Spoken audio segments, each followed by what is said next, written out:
Bismillah ar-Rahman ar-Rahim. Assalamu alaikum wa rahmatullahi wa barakatuh. Brothers and sisters, welcome to SAIS and welcome all to this first lesson or first gathering after Auntie Dr. Sajda passed away.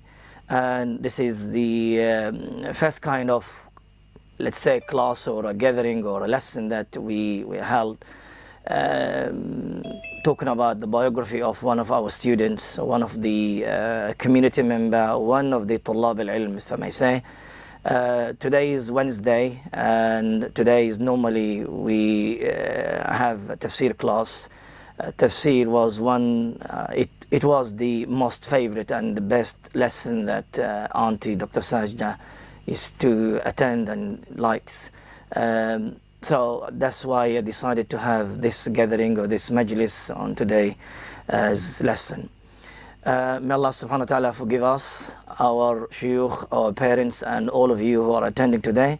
And may Allah subhanahu wa ta'ala accept this as one of our good deeds to learn about one of our students, one of the Tullab al-Ilm, and one of the community important member in our community.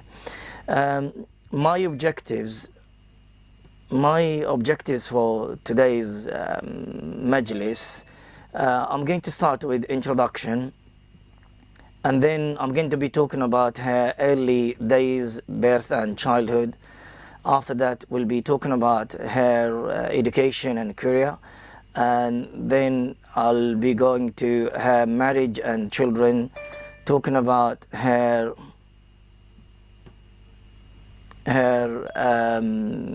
talking about UK and overseas life. Then we'll be talking about her journey with SAIS. I'll be talking about her qualities, and then other information. Finally, we'll be talking about her health and death. May Allah have mercy on her. And we will end our talk with your comments, students and friends, and I'm sure that you have something to say. What I collected, what I gave you, what I'm going to hear today, it was what I heard from Auntie for all this period since she started learning with SAIS. As you know, she was in the class, and I used to be with the car with her most of the time in the lessons, going and coming back, as you know, for a period of time. So I heard a number of things from her, and also the very kind of family information was all. I'm just giving you, sharing with you the source of all of that. It was taken from her daughter Nahid, who is with us today. So you're going to hear that. Okay. So starting with the introduction, I have a number of points to mention in my introduction. Starting with this point, women in Islamic biography books. In end of last century and the beginning of this century, were a very famous Islamic scholar with the name Umar Rida Kahala. He authored a book called A'lam an-Nisa. A'lam means the top. Women who are very well known in Islam or known in Islam. And the women that he mentioned their biography in this book, a book published in 5 volumes, and contain thousands of biographies in there. All of them are women, and scholars in hadith, scholars in tafsir, scholars in poetry, scholars in different fields. You can't really think about one field. Even as singers, he mentioned there people who are really well known in singing, and he mentioned all different types of knowledge generally, and women are known in that. He mentioned their biography in there. This is as I said, and he died rahmatullah alayhi in 1987, and he's very well known historian, scholar.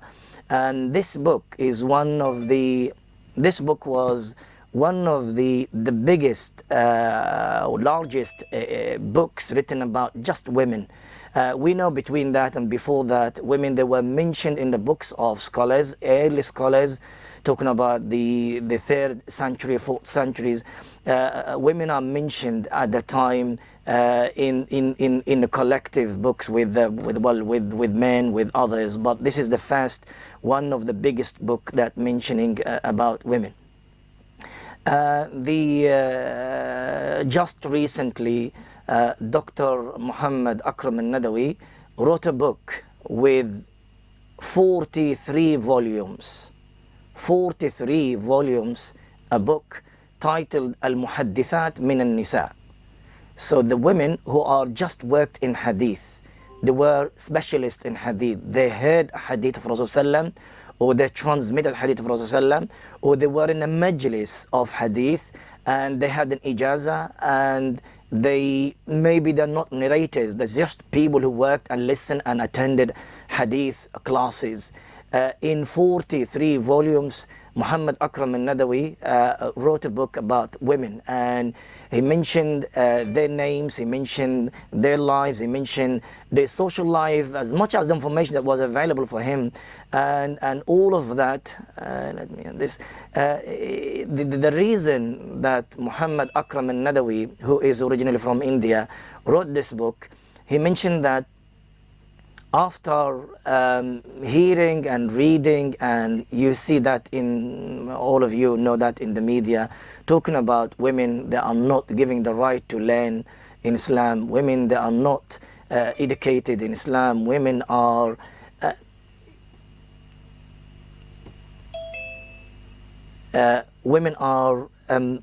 the different types of points that the Western scholars or the Western media are talking about women in Islam or Muslims. And he decided to write this book, and because he is a specialist in hadith, he said he sat and he made this book, and it took him about 15 years to collect all the information about these women and presented this great book about them. Well, I am one of the just quick stories that we can share with you. During the time of Abdul Malik ibn Marwan, who is one of the Umayyi Khulafa, during his time he used to attend, that's the Khalifa, the one who used to own and rule a Muslim land from Morocco in the west to the China in the far east. And this is a Muslim land during his time. He used to attend in Masjid Damascus in Sham, a class run by Darda Sughra, a lady, a female scholar who used to give a class, used to teach people in there, he used to attend her class. And this is enough to know about the Muslims and women in Islam, how they were educated and they learned. When we talk about education in Islam, so min bab awla, then the door of the other knowledge is already open for them. They are already knowledgeable as well, and they learn that as well. When you see in Europe, they burn 600 women, and they claim they are magicians or they are committed this or that, where the Muslims during that time, they are in masajid, in the schools, in private gatherings, and they're learning different types of knowledge. Okay, now the second point, why were they mentioned, these women, in these books, in the early books of the biographies or the late, like Umar Rida Kahala or Muhammad Akram al-Nadawi, whoever that wrote about women? Why were they mentioned, these women? I think there are a number of reasons, but we mention just a quick. First, to show to the others, to those who are going to read these books later on, the importance of women when they study, when they learn. And because they are presenting biographies of women who are in different fields. Some of them are doctors, some of them are scholars in different fields in Islam, some of them are scholars of a language, different fields, as we said earlier, to show the importance of when women they learn. because a lady with a girl, before even getting married and making her to learn her religion and other information that she needs in this life, you are creating and you're making a healthy, a correct house. Because educated wife, educated women in the house means educated house. You are going out, you're going to, if you are a male, you go out to work and to earn your income or to do whatever you need to do, and you'll find the women, maybe she's working part-time, maybe she's working full-time, but is still yet working full-time outside and working inside the house. Who's educating the child? Who's going to sit with the child? Who's going to talk to the child? Who's going to talk to the children? And who's going to make the house really full of light is the mother, the wife, the daughter, the females. And that shows the importance of education for women. One of the points that also it can be highlighted here, they want to show their contribution to the ummah. This ummah wasn't made by men only. Don't think that only men they made this ummah. Women, the men and the women, that they're showing their contribution, that what they did, how much they achieved and what they gave to the ummah. So mentioning just so and so attended a class and transmitted one story, one hadith, one this, that's enough. Even attending a class, wallahi, you read in these books, you will find just attendance. There's nothing much said about that person, the female, except that she used to attend so and so class. She used to be in that class. She used to be known with this. That's all what you're going to see in there. Showing this is a contribution, showing their contribution, especially if a person made and achieved high things in the community and passed that to the others. That is a great thing. And adding to that, I think showing those who are scholars, showing that the fields that the women that they achieved in their lives and in different fields that they achieved it. Even if you're thinking about in old days during the time of Rasulullah, even the army, there were women that they were soldiers and they worked in the army. They saw different fields women achieved in their lives. This is just a quick points because I have a lot to cover and I need to move on to the following point.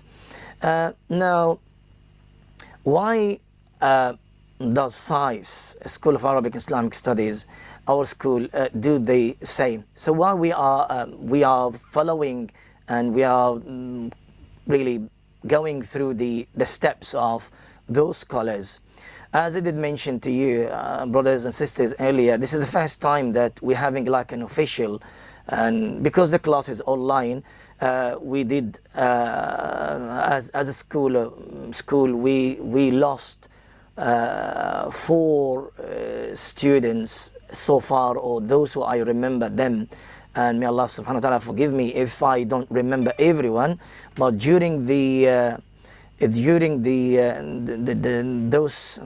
who are passed away during their studies with SAIS, I remember 3 before Auntie Dr. Sajda. We have the first one, I'm sure some of you knows the names that I mentioned them, and especially who are senior and they've been with us for a long time. We have a young sister with the name Aisha Qadiri, who you all know used to attend with her oxygen, and she was with finding difficulties to breathe, and all the time the machine with her in the class and in the exam hall, and she did a lot of studies and a lot of work, a lot of hard work. I'll let you inshallah to speak later on, everyone, so there's a time for that. So we have this sister passed away in 2013 after, in Shawwal, after Eid al-Fitr. After that, we have Auntie Sister Nisreen Thaqib. As far as I remember, she passed away in 2015 after that, or 14, or late 14th. Then last year, you all know about Sister Zubayda Chaudhry Zakaria, who passed away on the 25th of April 2021, and that was Ramadan, 13th or 14th Ramadan last year. May Allah subhanahu wa ta'ala have mercy upon them. All those sisters, they were They died during their studies when they were studying at SAIS, and I'm sure there are others as well. May Allah subhanahu wa ta'ala have mercy upon them. All of them died while they are practicing and performing one of the greatest ibadat, and that is seeking the knowledge. Imagine seeking the knowledge is a ibadah that it's a ibadah that raises you even with the less deeds that you do in your life, in terms of salawat, in terms of dhikr, in terms of the siyam, but seeking the knowledge will put you and will raise you higher in higher states with the anbiya and the shuhada and the salihin. So those people, we lost them during that time, and now, as you all know, that's why we are gathering here about Dr. Auntie Sajda. May Allah subhanahu wa ta'ala have mercy on her. So SAIS would like to show that those people are very valuable for us. We value them. We value them since they studied with us, and we still remember them. And when we remember them, it doesn't mean that just to remember a name. We remember them, we make dua for them. We remember them, we ask Allah subhanahu wa ta'ala to raise their states in Jannat al-Firdaus. And when we remember them, we show to the others they are, as we did mention earlier, they did make a contribution to this ummah, to the community, the small community we have it in our area, and as a SAIS family as well. It is one of our rights, one of the rights that for individual humans, individual brothers and sisters, that we know each other. There is one of the rights that upon us to remember them, and remembering them, starting by going and attending their janazah, by passing the condolence to their relatives, by remembering them and making dua for them after that. Whenever there's a chance for you to visit their graves, visit their graves. These are the qualities of remembering the others. The minimum, which is the greatest that you can do, is just remembering them with your dua. So that is a great thing that to do. And hopefully maybe in the future, one of you brothers or sisters, whether our SAIS students as a school, having our small community, or as a community overall in our area, remembering those who are attending. We have many institutes in our area, many schools, whether it's a weekend schools, whether it's a weekday schools, whether it's with the part-time schools or full-time schools. We have many tullab al-ilm who attended and passed away, different ages. Those people, they have to be remembered. Who's going to remember them? The media outside and the people outside, they're remembering only their types. And who's going to write the biography of those people? And there are many people are making effort outside in the Arab world, trying to collect data for the scholars, because in old days life was a lot kind of different from nowadays. The land of the Muslim expands, where the Muslim lives is not like used to be before, in a very limited place, and it's easy for the scholars to write. We're having tawarikh, the history of that land, the history of that land and the city and town and places, and they write the names of all the scholars, whether male or females. But now the life is different, so it's a responsibility upon us to remember the people who are living in this society, in this. So you write the Tullab al-Ilm who lives in London, who lives in Northwest London, and write their history. And it is something good that to leave it to the others to see after that how many that alhamdulillah our Muslim community achieved in their lives in the past. So this is just a small thing to say about that, but we need to move on to the following point. I said here, does it make sense? Meaning in here, does it make sense that a school or a teacher will mention biography of students? Because someone raised that and saying, oh, well, what we know in the books of the scholars, what we know about in the books of biographies, you'll find students or people in the history, it comes later, and they write about the history of the people who passed them. And that's how it goes. This is the general. You find Ibn Kathir, he talked about the history in the past. Tarikh Ibn Jarir al-Tabari, he talked about the history in the past. So talking about all of this, but it doesn't mean that it's impossible for you or is not allowed for you as a teacher to write about your students. He talking about history, he talks about the biographies of people, and someone usually after passing away, even before that, we're having books, we're having scholars that wrote about the history of their students while they're still alive. And we're having teachers wrote about the history of their students after they passed away. and all of that is recording that history and keeping, as I said, that attachment with their students, and appreciating their work, appreciating their activities, appreciating what they did, and this is an important, and it's fine, it is allowed, it does make sense, yes. And the examples of that, there are so many, and we're not going to change our gathering today by talking about a specific person, and that is Dr. Auntie Sajda, may Allah have mercy on her, to change the talk about history. I don't want to do that, but the examples for that, there are many, a lot in that. Now I have two important principles to mention them before we go into talking about here, and it's very important to know about this, because brothers, sisters, some of you reads in English, some of you reads in Urdu, some of you reads in Arabic, different languages, and mainly I know that you read in English, and when you read that in English, you are submitting your understanding to the translator, to the one who's translating and writing about that, and you like it or not, the person who writes that, he or she is going to influence you, because you are kind of a slave to the person who's wrote that book. So you're going to read what the person says, and you'll be influenced by the idea of the person who's presenting in there. Unlike when you're reading a direct book from a scholar talking about in the books of history, and from there you create and you build up your own understanding. You don't let the others to understand and passing their understanding to you, and you're going to believe in it and have it. So here, when you read in the books of history, when you read in the books of biographies, there are different eras, or the early time in Islam, talking about the time when the hadith was still narrated, and where the talking about the narrators and those scholars about whether they are good or bad, and talking about after that just a general history. So because of that, we need to create, or need to go over these two important principles. So the first principle is, I said here, women's life is conservative and more private than men. If you think, now we're talking about, because the person we're trying to talk about is as a female, and because of that we need to establish this. So don't expect that from me or to anyone else outside that to know everything about a women that you're talking about. Let's go to the time of the Sahaba. Let's go to the time of the companions. Aisha radiallahu ta'ala anha, Salama, and the others. The information about the female companions, the information about the female followers, the information about the followers of the followers, and the generation comes after that, it goes less and less and less, and you're not going to find a detailed information about them. Why? Because this is the nature of women. She's a lady. She can't share everything with you. There's not everything can be known by the others, because she's a female.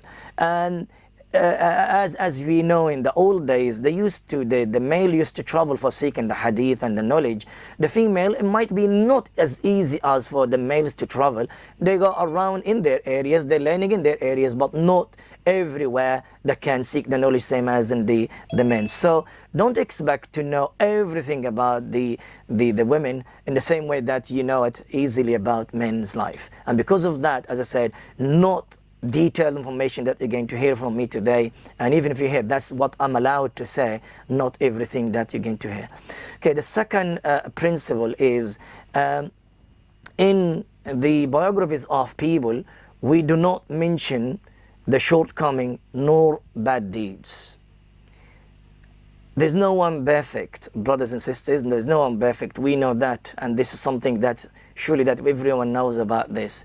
So when you are talking, when you're mentioning someone, remember that udhkuru mawtakum bil khair. Remember and mention your deceased, the people who passed away, with good, with khair.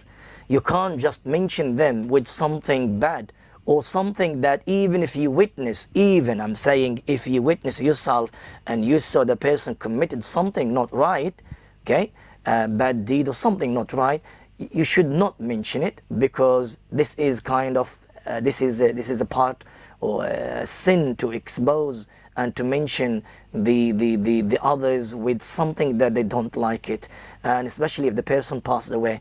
Because of that, my dear brothers and sisters, you're not going to find in the books of history, when you read about them, when you read about late scholars or late people, let's say in general, who have been mentioned their biographies in these books, you're not going to find something bad about them. It's all the praise in there, with an exception to the early books, when, as I said earlier, the hadith was still narrated, because at the time when we talk about hadith, we need to look into the adala, the upright, and the dabt, which is the hifz, the memory.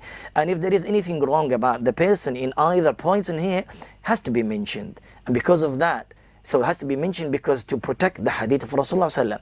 But the period or the time of narrating the hadith is a long time ago. That's talking about at least between the scholars, the 3rd century or the 5th century. So let's say up to the 5th Islamic century. After that, there's no point of mentioning a person used to do that and that, which is a wrong thing, because why that is mentioned, there's no benefit of that.